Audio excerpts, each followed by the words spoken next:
Thank you, Mr. Chairman. And Ms. Worma, thank you so much for your time this week, for the conversation that we had.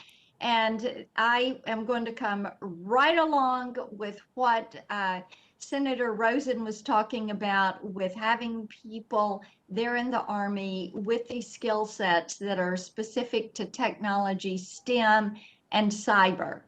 And she and I are working on different components of legislation with ROTC on STEM, looking at a cyber civilian reserve corps, the National Guard as a ready response unit that can work remotely when we have cyber attacks. So you can feel assured we're going to come to you with some of those conversations.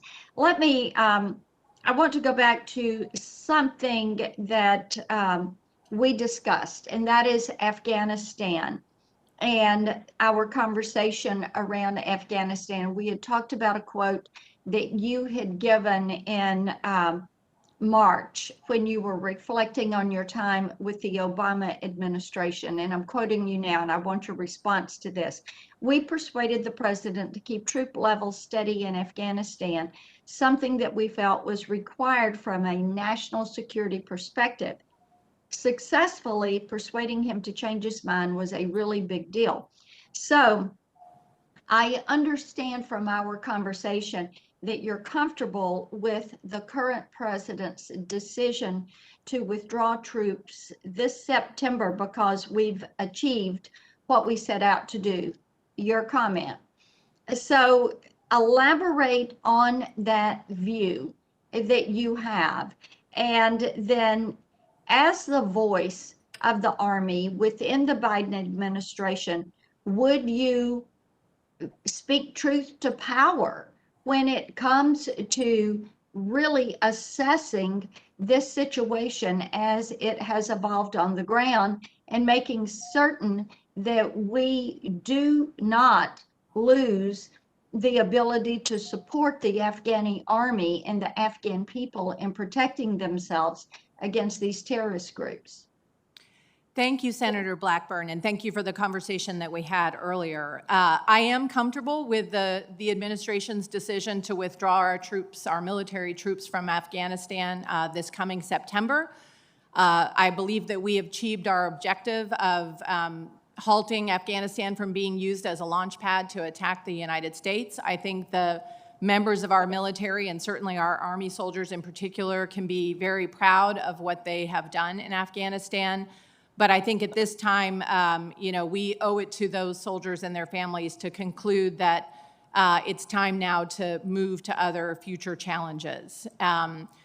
In terms of, looking to speaking truth to power, if confirmed, I absolutely would provide my candid advice to Secretary Austin and Deputy Secretary Hicks.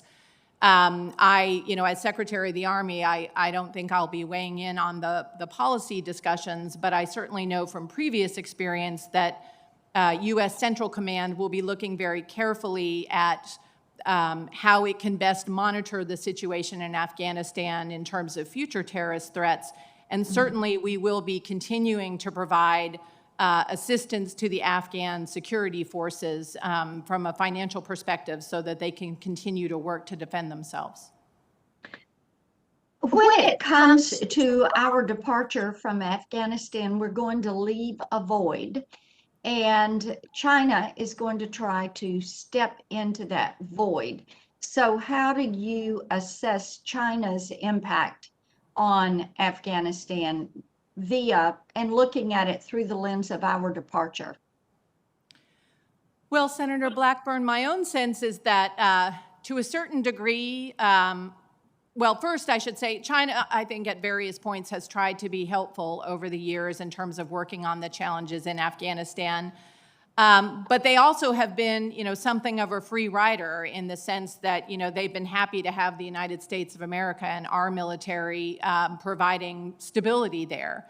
And I think with the decision to withdraw our troops, to the extent that there is perhaps, less stability going forward, that will be something that China will actually have to grapple with along with countries like Pakistan and Iran and others in the region, in a way that they haven't had to do so in the last 20 years. Okay, my time is expiring. I have a couple of other things I'm going to submit to you for the record, but thank you so much. Thank you.